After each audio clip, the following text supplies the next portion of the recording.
The Soviet state of Grozny, a neo-Soviet conglomerate of hyper-intelligent canines that are the direct opposite of the Empire of Pareena, yet they were forged by the same talons nonetheless.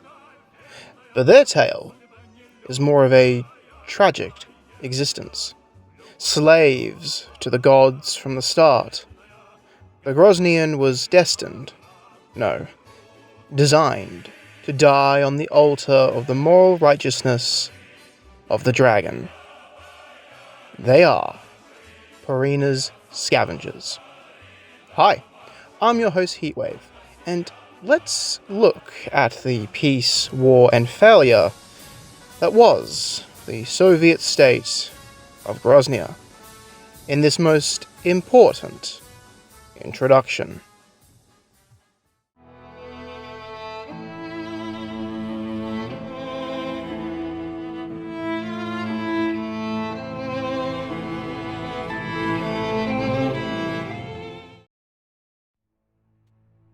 I do not pity my homeland kin.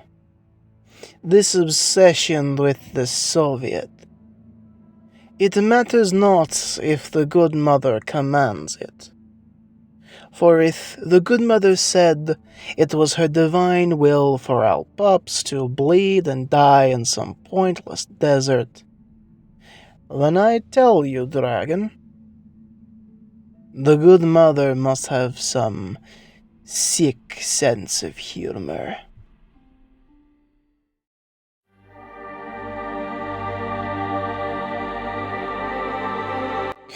Let's start at the beginning, when gods walked among mortals, when the lords of dragons lived above their creations on mountain high. As we know, Pareena created all dragons. Through void magic and geomanipulation, she would send down from the heavens her most perfect creation. And they were perfect. Nothing could beat them. No illness, no disease, no wildlife, nor monsters could hope to defeat them. They are the apex predators of the known realm. But they are also morally superior. Pareena's most prized creation are above the petty squabbles of lesser animals. They wouldn't fight each other over resources, over territory, or mates. They are too far advanced for such behavior. But Pareena's youngest sister, Pareena, the troublesome dreamer, thought differently. She saw her older sister's arrogance and hubris. Pareena watched as her dragons turned on other creatures she created, small, bipedal, soft-skinned monkey men. The dragons rose up against their aggression. This was known as the Scorching. Well, Pareena was willfully ignorant. Her dragons, the ones who were carefully created, curated, and guided through their young existence by Pareena, were far above Pareena's own attempts. They were morally superior. They wouldn't go out of their way to eradicate another living creature that is similar in intelligence to them. Pareena thought dragons should be free from the tyranny of the gods who made them. What an idiot. She failed because she refused to step in and maintain control. At this point in history, Pareena and Pareena were beginning to see each other as rivals rather than siblings, and Pentala wanted no part in their ego-filled spat. So, to prove her sister dead wrong about the capabilities of her dragons, and to prove once and for all that she was right and is always right, Pareena began to plan for a little test. She would take some lonely random creature on her continent, fatten them up with void magic, knowledge and wonder, and sentience, and see exactly what would happen when her dragons meet another creature that is indeed similar to them, emotionally and socially like them. She suspected they would all get along and agree to never bother each other. An absolute foolproof plan. But Pareena discovered that Pariah was giving over void energy that reflected off the moons to dragons on her continent, giving powers to the Nightwings, or even worse, animus magic. This was an absolute betrayal. Pareena strictly forbid magic to ever be shared with any mortal dragon. They were not designed to handle such a thing. Mere mortals with the pure power of the void? Why, they could kill gods if they wanted to. Pareena abandoned her morality experiment. She had to stop her sister. Stop Pariah from doing everything Pareena had spent 1,000 lifetimes planning. She had to be put down. The aftermath of the war in the heavens left Pariah dead, Pareena scarred, and a fate befalling the remaining sisters. Because Pantella and Pariah are clones, linked by their shared ether in the void. If one dies, they all do. Slowly, drifting to mere sand on the winds. And it was so here that the dogs that Pareena used for her experiment marched endlessly northwest of the Mojave and into the Red Desert.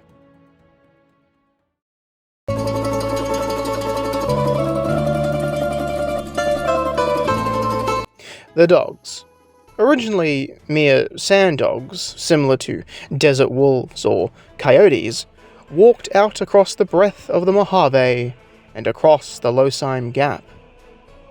Back then, the Gap was little with life, but not a dead husk, like during the War of the Red Sands. Not much was there, but enough to sustain a small migration. The dogs would further strip the Gap of all life. In the many months of walking in their packs, the dogs arrived to a point where the hot beach yellow sands faded into a rusty copper red. This would be their new home, the Red Desert. The manipulations of Pareena over time would weed their way into the sand dogs. Their bodies underwent a strange transition with every new generation.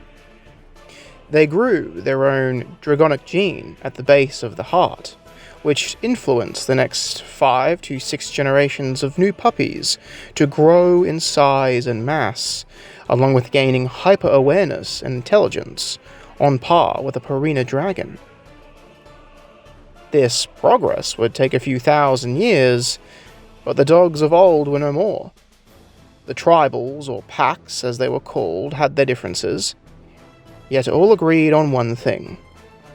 Within the Garyosian language, Garyosian means 4 paws, which was the best way for these new hyper-dogs to describe themselves. So they became the Garyosians. The Garyosians settled across the Red Desert, but only the coastlines were inhabitable.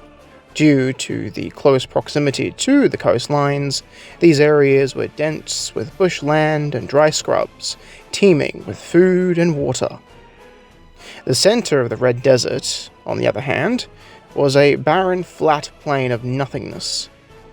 Only the most hardiest of animals, or the craziest of Garyosians, live out here among the sands. These packs, though, didn't get along, and it was that fact that led to a slow growth of culture, wealth, and technology compared to, say, the dragons. Tools were not existent, and anything for carrying resources like baskets or netting or scarves for dust storms were all created through a slow and methodical process of weaving with one's own maw. At this point in Groznian history, they lived like pure animals. Across the Red Desert, these packs claimed territory and fought for food and mates, even among themselves. In the far south was the territory of the Caucasus, then Ukraine, Russia, Belarus, and finally Siberia. It seemed that the packs were doomed to fail, though. They couldn't progress in any way, until one Groznian, fresh back from his adventure abroad, would tell a tale of winged sky lizards that made everyone in their species pledge allegiance to one ruler. A blue fish sky lizard with half a face, and he was enthralled by her rulership. This young pup was Demikev. Demikev, somehow, wandered off into the Losheim Gap in search of adventure. He wanted to know what was out there, beyond the Red Desert. An idea that led many Groznians to their deaths before, but through sheer stubbornness alone, Demikev made it over the gap. He was the very first Groznian to meet a dragon, and there was of course a significant language barrier between them. The dragons of Ocean's loyalists, though, took a liking to the pup. He was a strange oddity. Funny enough, more maybe as an insult, but there was a running rumor that Demikev was actually a really rare and weird dragon hybrid, whose father must have, let's say, had a romance with something that wasn't a dragon. But yet again, due to the language barrier, the young pup was unfazed by such talks by the sky lizards. In fact, to Demikev, the War of Unification was way too confusing. Lots of different types of sky lizards fighting an army of sandy sky lizards. While he did participate during the War of Unification, it was beyond minor. He didn't really want to fight a sandwing. Those were scary, so it was better to just hang back and observe the war, which was almost over at this point. Ocean's loyalists were marching on shady sands. There, Demikev got to witness the full prowess of the sky lizard with half a face. He observed the then Princess Ocean, how even though she was a fishy sky lizard, she acted like the pack leader to a diverse group of sky lizards. Even the big brown one was following her every word. That got Demikev thinking. What if back home all the packs would come together and work together as one big pack? Genius! Then all the resources could be collected peacefully by the packs. No more fighting, no more needless deaths and revenge massacres. The dragons had already seen why that wouldn't work. Or they wouldn't follow Ocean. Once the war was officially ended with the tyrant of the Mojave's death, Demikev didn't stay long. Just as quick as he arrived, he disappeared from dragon knowledge, heading back over the Losheim Gap with a mission, and a few new trinkets.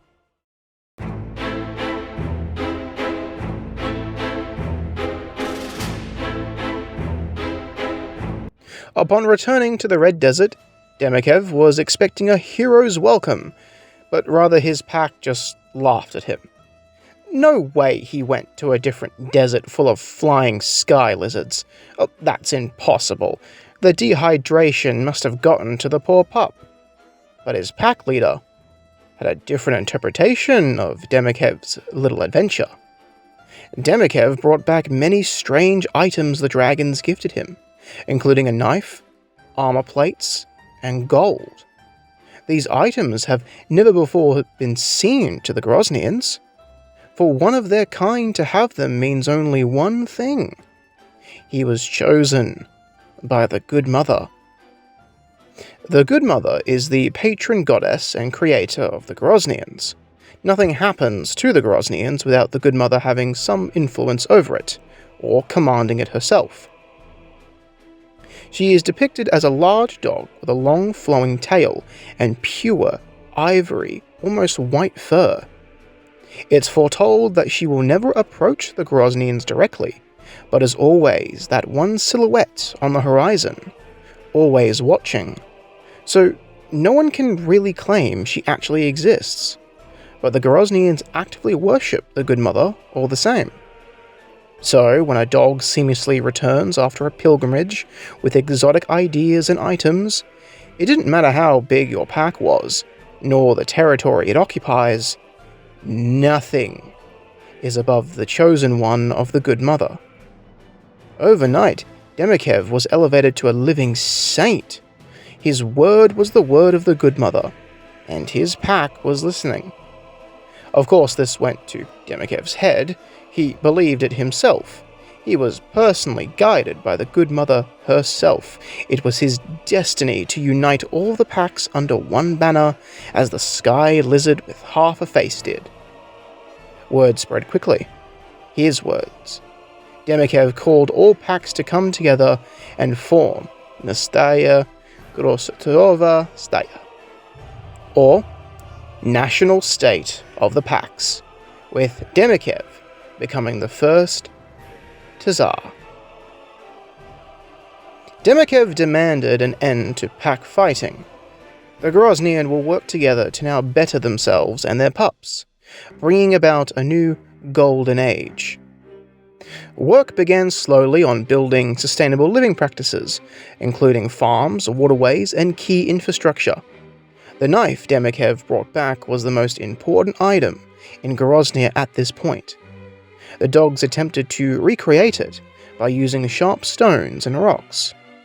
They made mud huts and used the dry bushland to make friction fires, which allowed them to boil water and mix in eucalyptus oils to make the first mass-produced medicine. Slowly, very slowly, the new Nastaya Grossetova Staya was pulling itself out of its poor feudal state of being. While it would take many more centuries for the Garyosian to reach a state similar to the Empire of Pareena, they were certainly catching up quite quickly. Demikev also attempted to put together a minor government.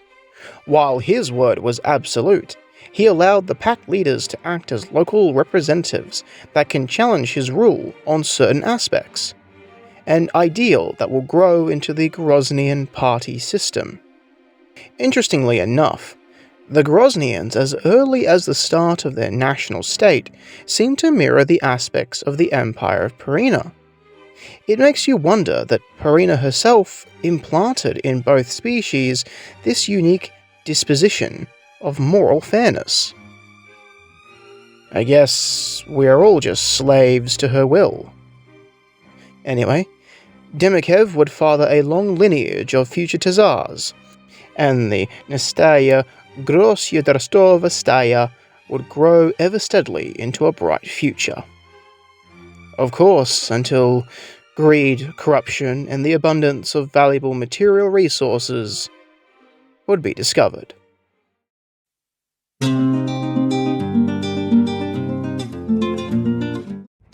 Unlike the Empire of Pareena, that enjoyed a slow and steady development of culture and innovation, the Garyosians developed far faster into their Iron Age. Because the dogs don't have that required dexterity and digits like a dragon talon does, the Garyosians fast-track anything and everything that was required for them to progress as a society.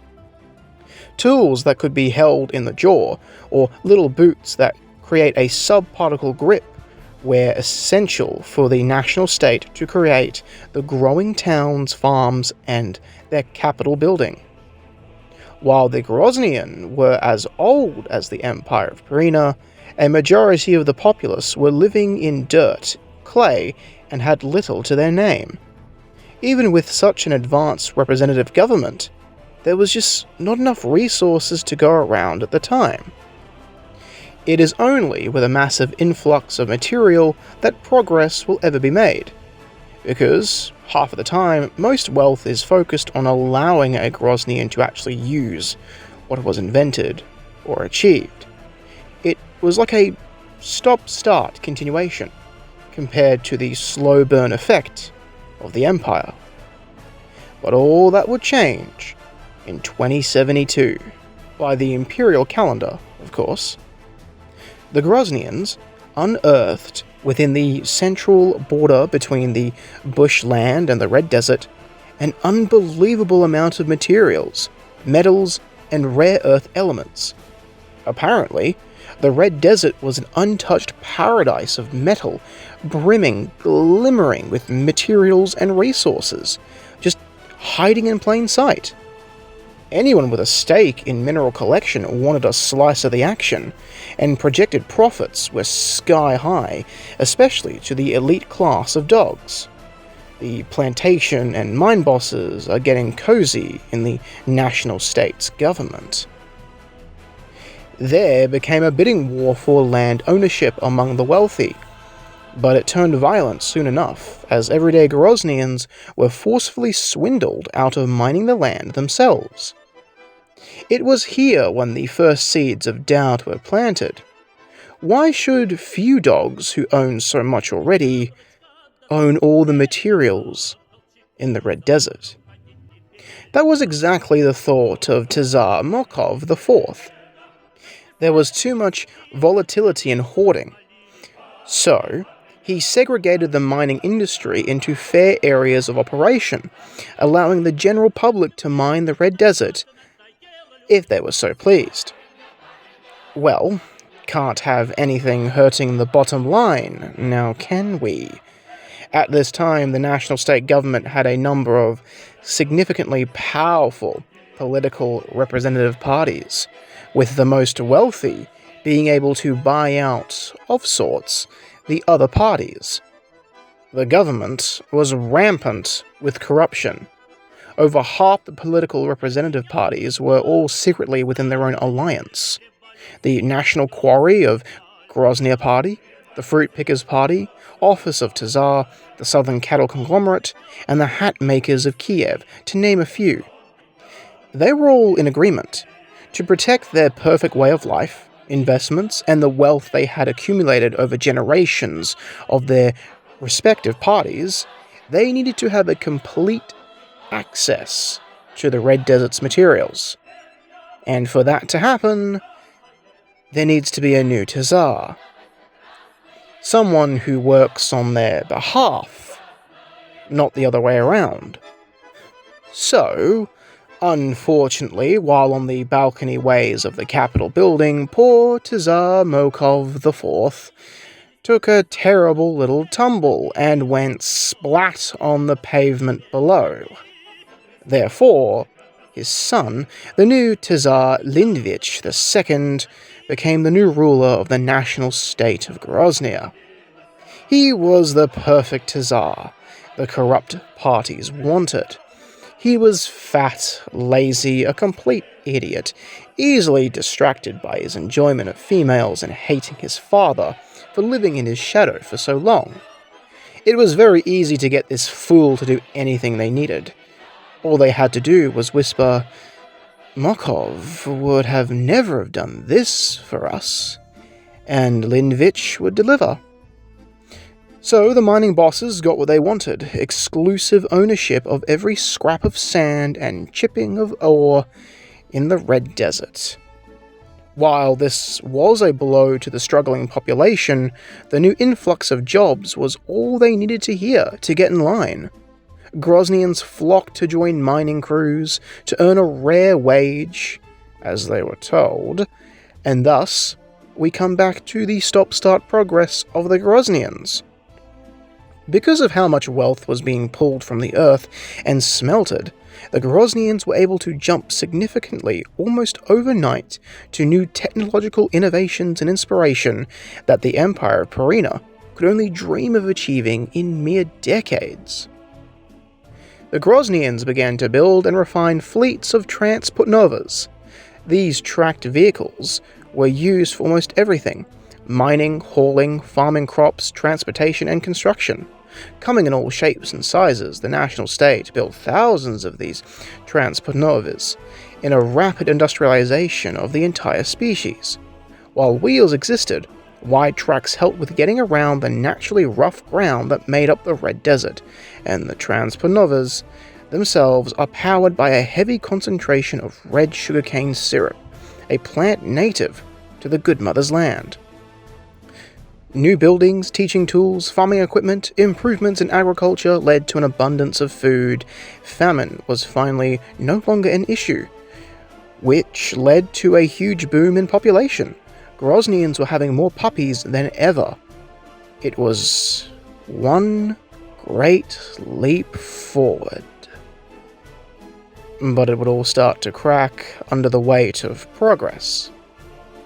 With such a massive amount of spending and development going on in Grozny, due to the rapid industrialization, there was a slight concern by the corrupt parties that they were overspending. This boom in resources wasn't going to last forever, and Grozny history already shows that what goes up will immediately come crashing back down. No resources means no wealth to lord and leverage for power in the national state's government and abroad. The Red Desert's materials was now the new currency of trade by the government's elites. So, they simply scaled back production, used fewer or cheaper materials. But that didn't stop the work quotas. Groznyans in these lower-level jobs were now working longer hours, in harsher conditions, with their wage completely stripped. New innovations stopped being developed, fuel was rationed, and workplace deaths were now a common sight. And all of this was happening on the back of the population boom. The small gain in living standards simply dropped as fast as it rose. And Groznyans were not happy. So they created their own representative party in government. Creating a new party was really simple. All you needed was one member of the party in the government building. In fact, the government was filled with minor or lesser parties that had simply no power or influence whatsoever, but the corrupt parties didn't really care for their existence. They can't do anything to stop them. Therefore, when the new Soviet party emerged, they were brushed off. They weren't a threat. The new Soviet claimed it was the party of the people by the people, the workers and peasants of Grozny. They argued with the Tsar that the working class needed better working conditions, shorter hours, access to medical and housing needs, and all that available stockpile of material should be owned by the miners and used at their discretion to manufacture goods. The Tsar, not caring and being told not to care, declined. The corrupt parties thought it was quite funny, but they would underestimate the true power of the people soon enough. Fed up with the lack of progress, the new Soviet took matters into their own paws. In the outlying towns and settlements, they led small meetings and rallies with Groznyans of the working class. They listened to their issues and concerns like food shortages or the spread of illness among their packs. These little rallies gained huge traction soon enough and began to pop up all over Grozny. The new Soviet movement, as it was now being called, began handing out food, holding strikes and sit-outs in the crop fields, and vandalizing fuel stockpiles. They were becoming a problem, and escalating problem. The corrupt parties demanded the Tsar to put an end to these hostilities with the National Army, and being a good puppet, the Tsar indeed ordered his army to disband the new Soviet movement by force and punish anyone who refused. Protests began to disrupt regular life in some of the largest settlements of the national state, but none more tragic and infamous as Factory 888. The factory, located in the capital settlement, was responsible for producing doggy food cans. On one shift, the entire work group refused to start the machines, with the factory leadership being powerless to stop them and force them back to work. Therefore, the National Army stepped in, setting up their machine guns in the direct fire line of the workers now protesting outside the factory. The hope was that the presence of the army would scare off the workers, yet the tension just grew greater and greater. Insults were yelled, teeth were bared with snarls, and someone threw a tin can at the soldiers. Until... In the confusion, one of the National Army soldiers panicked and opened fire, sending a burst of machine gun into the crowd, killing as many as 6 Garyosians. The workers fled in a crazed panic. The news spread like a dead grass fire. Popularity for the government crumbled overnight, and the dream of a unified Garyosian national state dissolved. The new Soviet finally realized the extent of the government's control over Grozny, and the time for action was here. Time for a Red Revolution.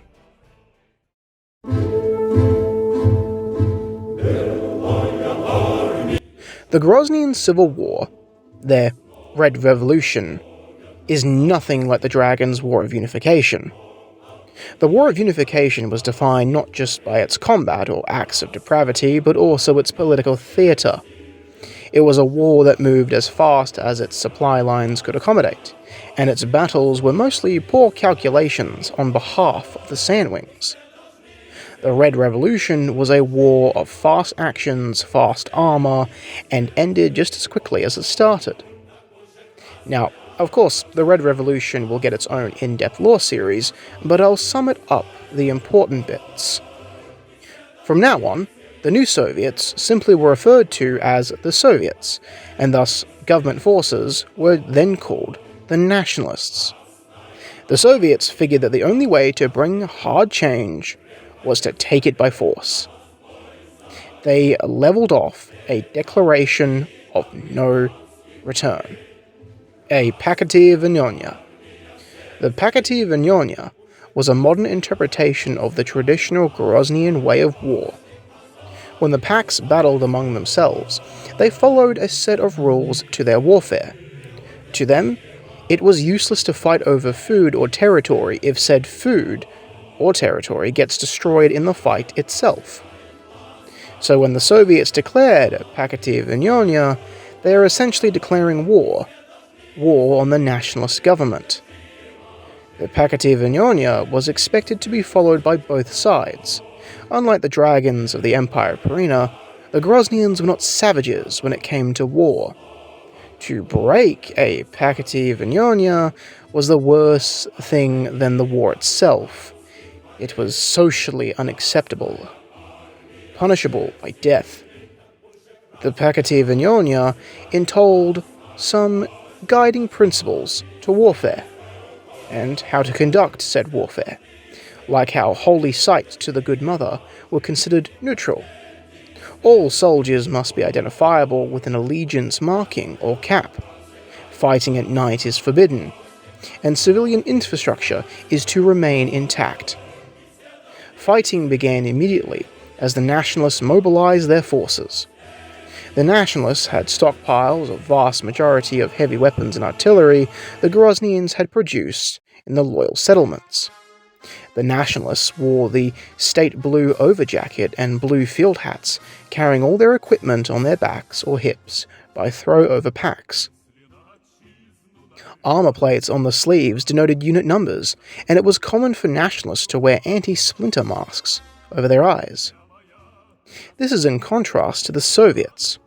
The Soviets were made up of volunteer soldiers of different ages and backgrounds. It was difficult to issue all Soviet soldiers with the right equipment on a consistency basis, as both the North and South settlements loyal to the Soviets didn't produce any overjackets or field kit. Most of it was sourced by the individual themselves. But a red side cap called a poloika was issued to everyone. A red armband was also worn along with the signature Palashka. But that is where the differences end. Unlike the Tyrant's legions and Ocean's loyalists, who were very distinct armies, the Nationalists and the Soviets were almost identical in formation and equipment, all because of the unique early battle doctrine of the Garyosians: mechanized warfare and crew-served weapons. Of course, with the development of the transport novas, the military sought to adopt many civilian models for its own use, preferring the smaller and faster-tracked transport novas to get around faster and tow the many heavy field guns they used. The nationalist doctrine incorporated shoot-and-scoot tactics to avoid counter-battery fire. Now, down at the section level, there was an issue with small arms. Unlike dragons with talons who can grip a pistol grip, the paws of a Garyosian can't really hold a rifle very well. While small carbines did exist and would be used by the Red Army later in the SSG's organization, they required special boots and training to use, so its issuement was limited. The real composition of the rifle section among both sides was centered around two Degtyaryov light machine guns. This user-friendly light machine gun was mass-produced and used everywhere, with a single rifle section operating two, with a section leader, an ammunition carrier, and a gunner and assistant gunner using the guns. This was the only weapon issued to the rifle section, as it was available en masse anyway. But over time, both sides realized that it was actually faster to bolt the field guns to the top of their transport novas. This sped up deployment time and made combat fast-paced and demanding as hordes of tankettes slugged it out over open plains, with infantry frantically dismounting and remounting. Nothing like the War of Unification at all. The Red Revolution's main goal was to bleed the other side dry of manpower and equipment. Large battles, the scope of which is beyond dragon warfare at the time, took place inside the Red Desert. Massive formations of soldiers would engage in meeting engagements, with the Soviets using smaller battalion formations to outrun or outflank the larger nationalists, cutting their rear supply lines. In the north and south, factories and farms swapped paws constantly, as seizing the means of production cut supply to the other and bolstered the owner with new arms and vehicles. And the Soviets are winning. The war only lasted 2 years at most. The Soviet forces would storm the Capitol building, with the government and Tsar being killed in the crossfire. The end result was the Soviets placing their banner high above the capital settlement, symbolizing their victory over the Nationalists and bringing about a new age of Soviet paradise.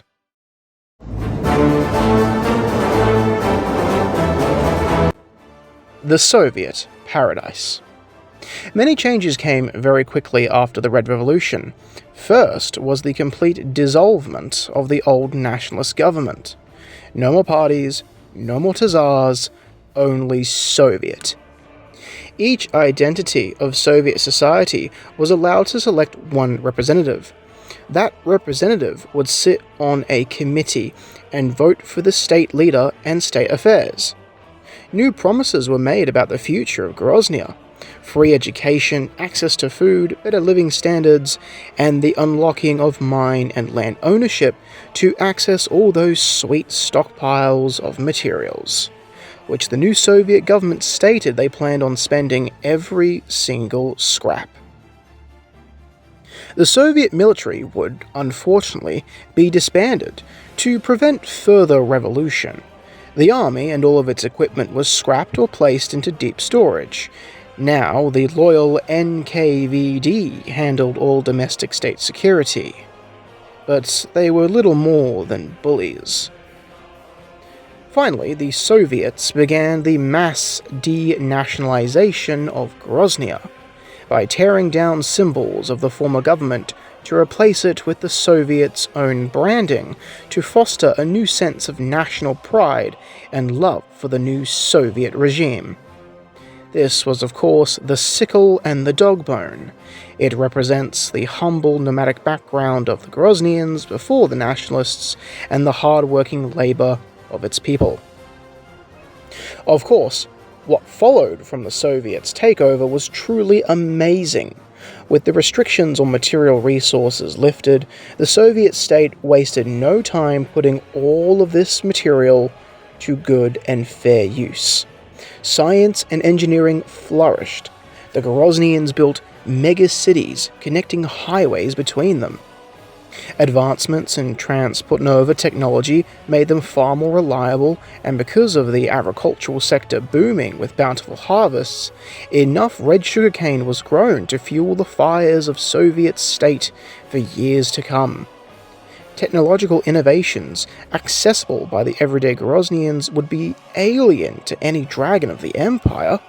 Advancements in photography, plastic like the Bakelite, picture radio, heated homes, probiotic dairy, to name only a few. Such amazing inventions really catapulted the new Soviet state of Grozny into a golden age of Soviet that will last 1,000 years. But the Groznyans never seem to learn from their history. What goes up must and will come crashing down. And it did. In as little as 50 years, the Soviet state hit a massive economic collapse. There was now very, very little material resource and wealth remaining in the Red Desert to support this wild spending and development. Production slowed down, luxury goods stagnated, and there was worries about food, as of course the population grew tenfold. Not to mention, with the slowing down of mineral resources being mined, there was no need for so many workers, so unfortunately, unemployment rose and the social equality scheme was buckling under the weight. The decline of the Soviet state had been happening far sooner than before this economic collapse, though. Some Garyosians who saw the writing on the wall or still remained loyal under the Nationalists were set upon by the NKVD. They spread propaganda, broke up underground movements with brute force, and held show trials for those enemies of the revolution who spoke up against the Soviet state. Sometimes these Garyosians who were against the Soviets tried to leave. It was common knowledge that something lies beyond the Red Desert. Just it's unknown what that is exactly. But the Losime Gap was a barren and hellish place. It was unwise to attempt that journey because no one ever returns. But to some, it was better to take that risk than live under the Soviets. Of course, the NKVD rounded up anyone trying to leave the border and shot them. Few made it over, and fewer still survived the walk across the Losime Gap into the talons of the Empire of Pareena. One example of this is Andreev, a young Garyosian who hated the Soviets, tried to lead a coup, but was rather forced to flee to the Empire of Pareena. The point is, things are bad within the Soviet state. It's only a matter of time till the civil unrest becomes another full revolution, only 50 years after the last. In fact, one could argue it's a continuous cycle. The Garyosians will have a revolution, reach a high, yet short-lived, golden age, then come right back down to start again. The species is doomed to die by its own ideals. There needs to be some way to recoup the resources lost and install a new sense of pride in the Soviet to keep the population in line. And that question would be answered by an unexpected benefactor. A Nightwing, no less.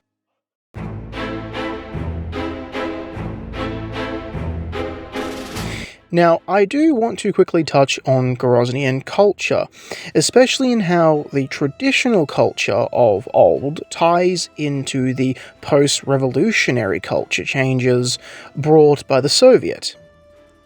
As we know, all Garyosians worship the Good Mother.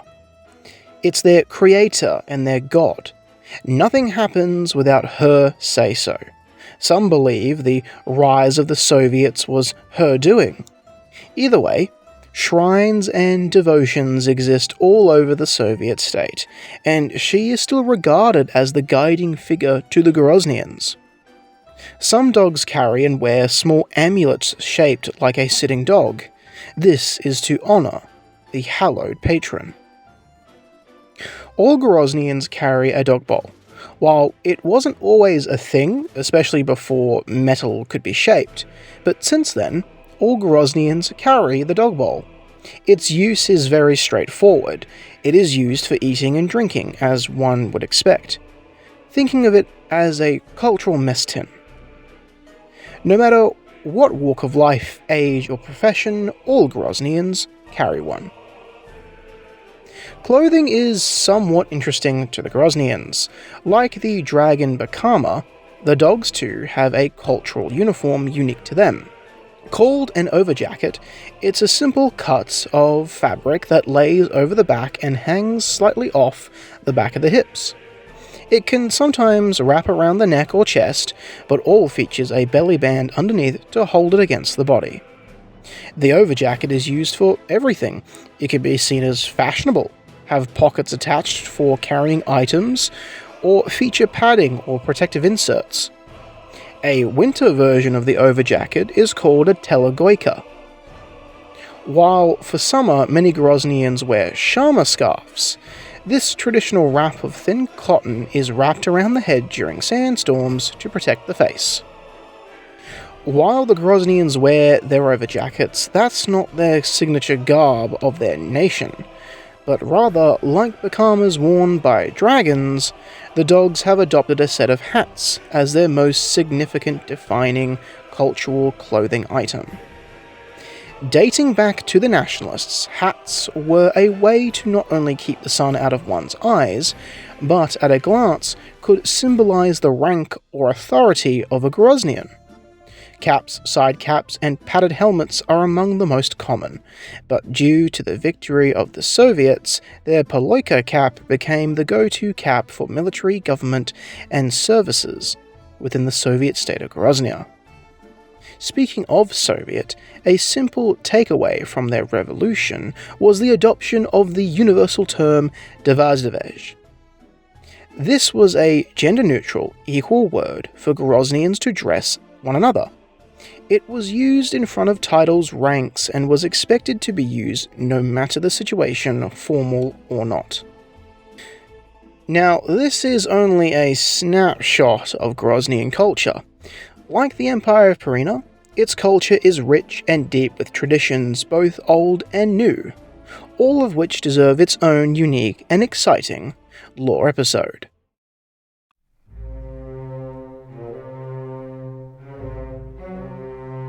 All the propaganda in the world couldn't keep the mood of the population in check. The NKVD had amassed such a record of executions, ammunition was starting to become a worry for their organization. Something had to be done about the resource crisis.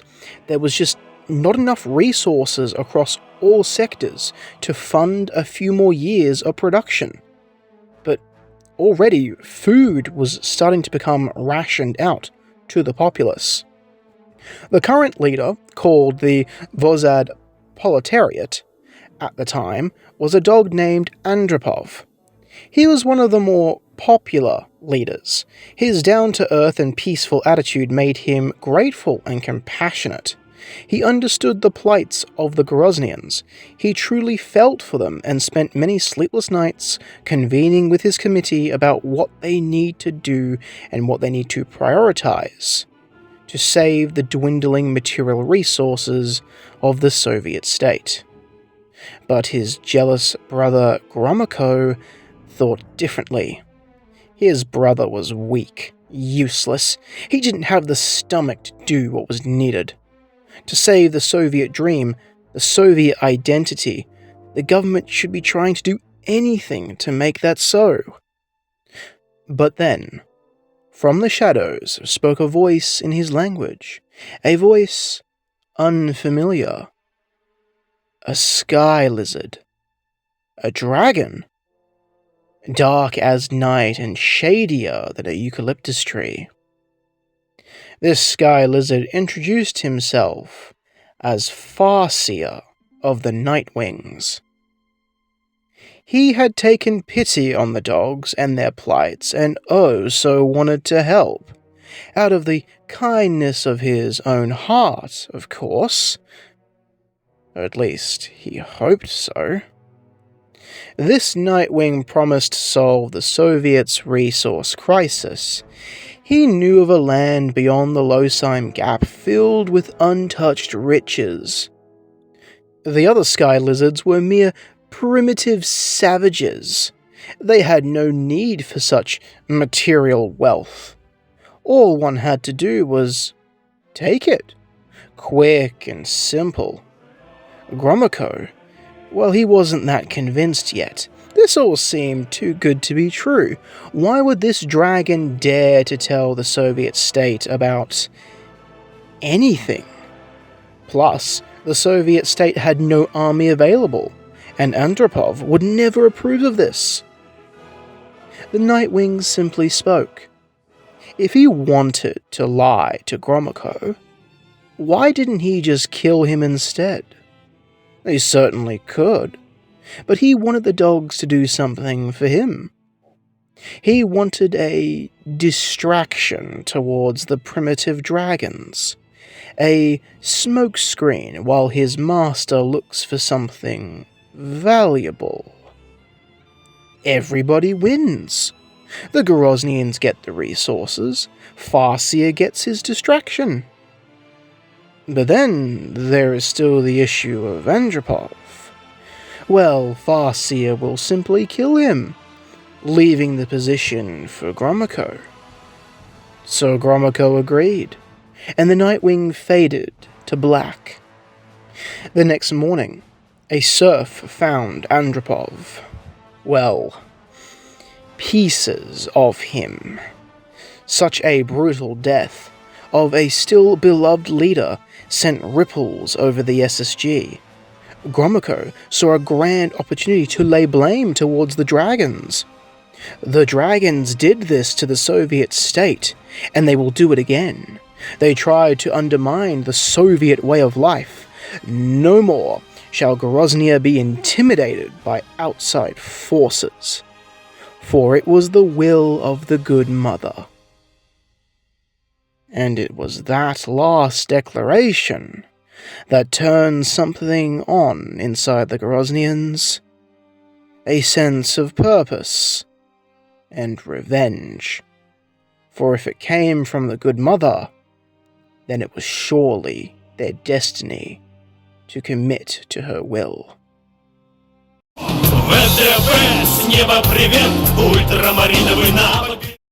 It was predicted that the SSG as a whole had only 10 years' worth of natural resources left in Grozny. But hopefully, if they fight hard and fight well, they can claim these so-called untouched resources in this so-called Mojave. Only issue was, the Soviet state had no military. They had to now rebuild it from the ground up. But with a massive influx of Groznyans putting up their paws to join, there was no shortage of manpower. The old stock from the Red Revolution, the ones that still existed, were dug up and put into production. New training facilities were built to train officers, soldiers, and specialists. I won't bore you with the details of the Soviet military procurement, but the point was, fast-tracking a military from nothing was the main focus of the Soviet state. And it wasn't without its issues. The foremost was the fact the Soviets had no clue how to actually fight a war. They didn't know what they would actually find over the Losime Gap, so tactics were merely quick copies of what worked during the Red Revolution, backed up by the technical advancement of the Soviet state. The SSG, unlike the Imperial Army, created different branches and sub-branches of its military. As one might expect, the Soviet military was far larger than that of the Imperial Army. The core was the Soviets' Red Army. They were the primary combat arms of the military, holding the most troops, tanks, and artillery assets. Before the War of the Red Sands, the Red Army was motivated and well-trained and enjoyed early successes during the war, but as casualties began to rise, the Red Army used more and more conscripts to fill the gaps. A sub-branch of the army was the Guards. The Guards were a step above the regular army. They were reliable, seasoned troops, often gifted a unique level of prestige. They were given some of the Soviet state's best military arms and products they could offer. The formation of the Red Navy is a bit deceptive. The SSG produced a number of amphibious vehicles for the Navy, which were simply tasked in patrolling the island on the coast of the Red Desert. The Red Navy did actually participate in the first assaults on California during the war, the only amphibious assault they made. The NKVD also made an appearance in the military structure of the SSG. They were realigned forces used to blockade and encourage the Garyosians to push onward, typically at the barrel of a machine gun. They became more involved as more conscripts began to replace losses. The VDV or Donetsky were actually a mid-war creation. Upon the capture of Imperial tanks, the Soviet state began to experiment with lift capabilities, and how it could be adopted for the war. While the designs were somewhat questionable, they could get off the ground with varied levels of success, which prompted the creation of an independent unit to make use of these new vehicles.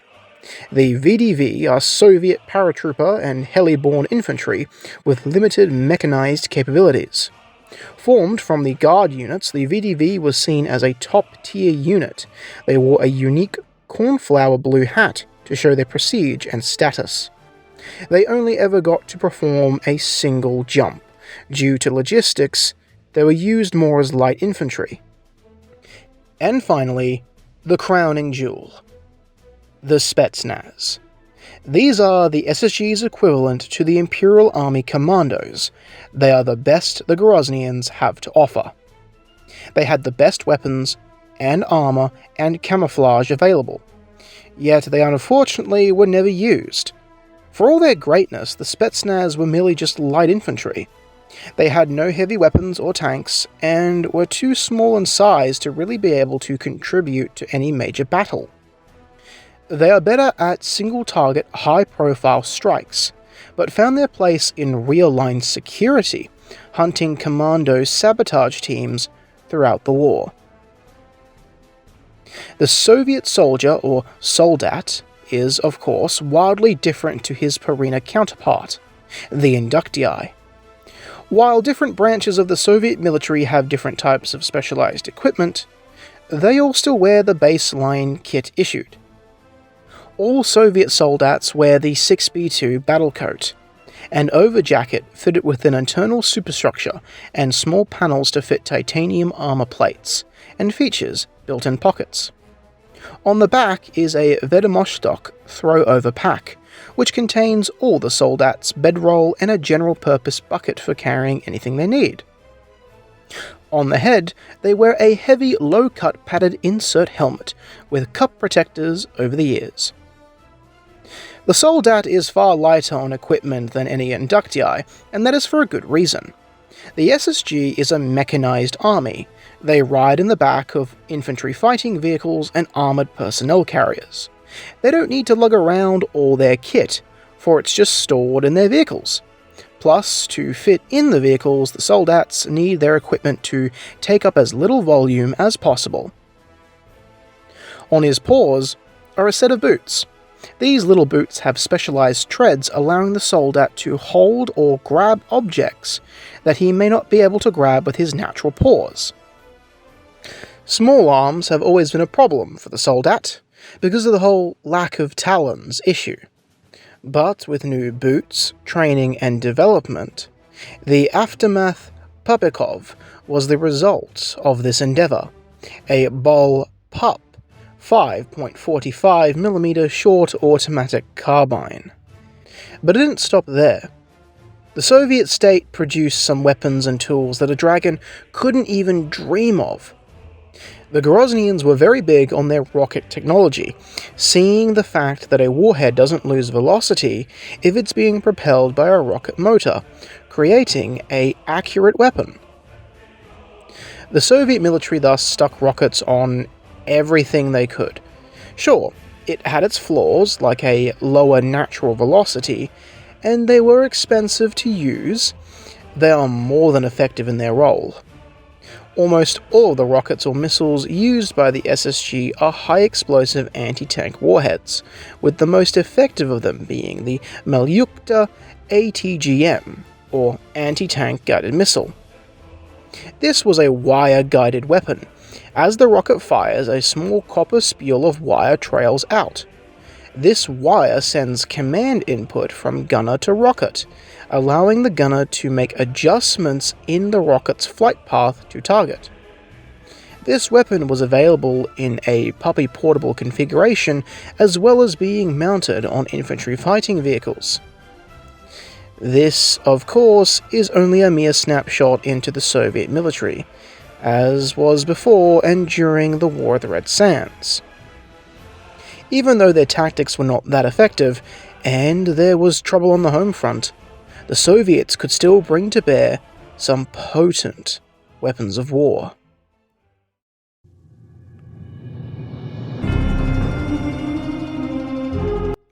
I talk a lot about the imperial perspective of the War of the Red Sands, how the Empire was far superior to the Garyosians at everything.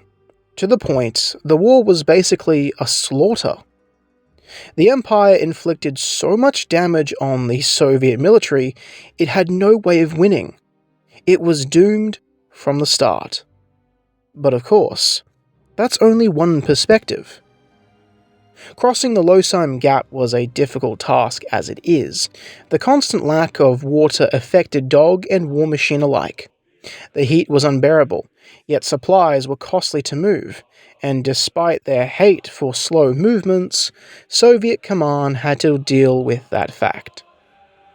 Enter Major General Kulik, a posh, young commander fresh out of military school with a taste for glory. He wanted a quick and easy war. He is worth mentioning, for he is the most incompetent military commander the Soviets had to offer, and in retrospect, caused the lack of success the Soviets endured over the course of the war. To the knowledge of the Soviet government, the Dragons of Pareena were merely just tribals, nomads digging in the dirt. That would be the case if we were on, say, Pareena, but we know by now, in 2134, that the Empire of Pareena was very much prepared for something like this to happen. Kulik thought this war was going to be boring. Tanks and machine guns against sticks and stones, hardly an exciting matchup. So, in his infinite wisdom, he ordered his rocket artillery batteries to fire their entire ammunition stockpile into the border of the Empire of Pareena, achieving absolutely nothing but a fancy light show of rocket barrages. He thought that this made for a more interesting start to the war. He also didn't bother to recon the border either. Why bother? The Sky Lizards were savages who probably shit where they eat anyway. So you could imagine the pure terror of the Garyosians when they are beset upon by Imperial forces coming out of the sky. Make no mistake, the limited border forces of the Empire were overwhelmed and overrun almost instantly, not able to contain the overwhelming armor coming out of the Losime Gap. But the Empire of Pareena is like a hornet's nest. You kick it once, and the whole swarm will emerge. Considering the Empire of Pareena has spent the last 2100 years preparing for this day, as soon as the word reached the Empress, there was no delay. No bureaucratic nonsense, just a nod from the Empress and the entirety of the Imperial Army mobilized, in an afternoon no less. Early battles against the Soviets were hard fought. The SSG had no idea the Empire was capable of engaging them in such a devastating fashion, using thermite to knock out their tanks and fighting from their bayonet doctrine. But the Soviets were winning the Long War. There was just too many of them for the first waves of the Imperial Army to deal with. Around Shady Sands, the Imperial Army would build up its forces, deploy its heavy artillery assets, and lead their counter-offensives. But luckily for the Empire, the Soviets were unable to shift the pockets of Imperial fighting at the front, and due to the early reckless losses, the Soviets were already hitting supply issues, trying to bring their reserve forces forward. Such small skirmishes where Dragon Speed won the day was like 1,000 knife cuts to the Soviet throat. They had to pull back and set up defenses around the border. That would conclude the first year of the war.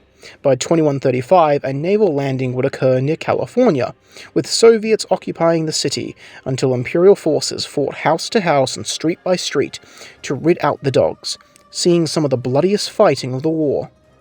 In 2136, the war would devolve into trench warfare, with both sides conducting massive offensives after offensives to break the stalemate. Of course, this would be up until 2137 with Operation Fractured Jaw, where the Empire unleashed everything and anything, breaking through the Soviet lines and performing an encirclement. By this point in the war, the Red Army was made up of untrained conscripts, who were powerless in stopping the march of the Imperials, with regiment after regiment being encircled and destroyed. By the closing days of the war, and with the Empire on the doorstep of the Red Desert, the Soviets unleashed its last offensive, a last-ditch effort to break out and cut the Imperial lines in two. While it had some success, in the end it was too little, too late. Of course, this is just a mere overview of the War of the Red Sands, and it does deserve its own in-depth analysis, in due time.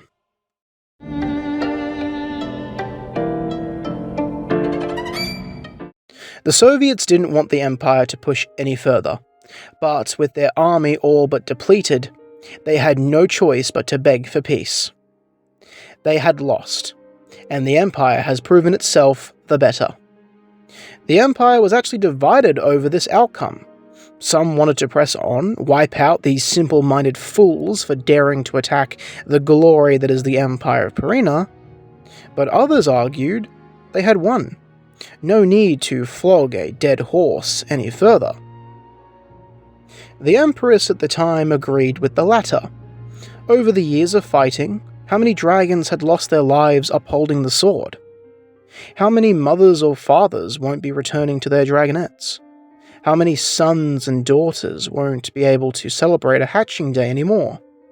Thinking of all the heartbreak that this war has brought already, enough was enough. The Empire of Pareena had proven its worth, and that was that. Time to bring the inductee home.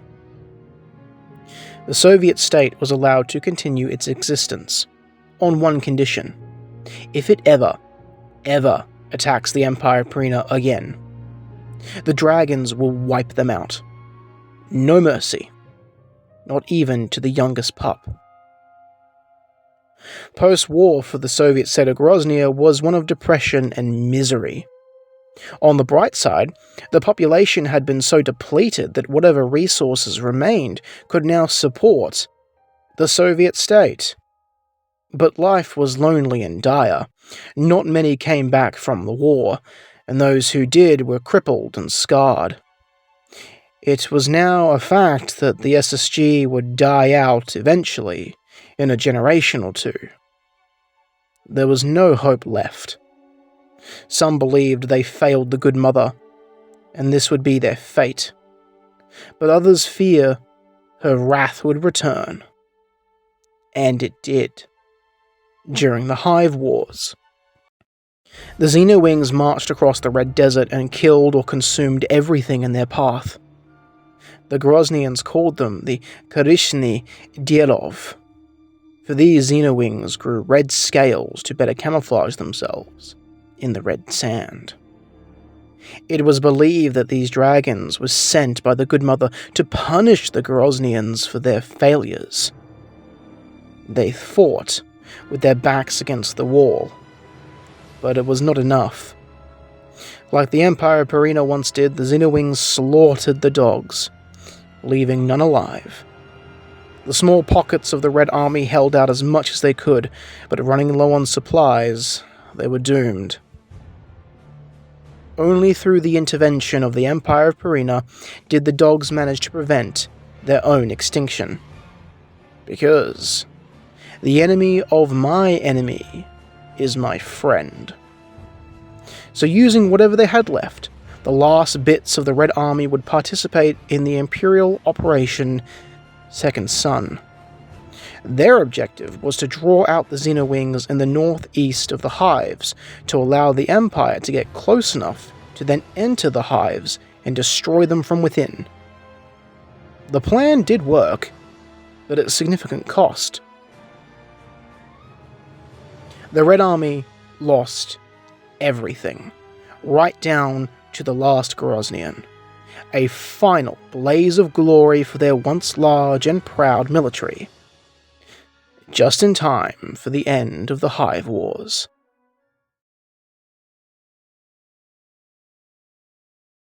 The tale of the Groznian has been a hard one, and more or less a tragic one.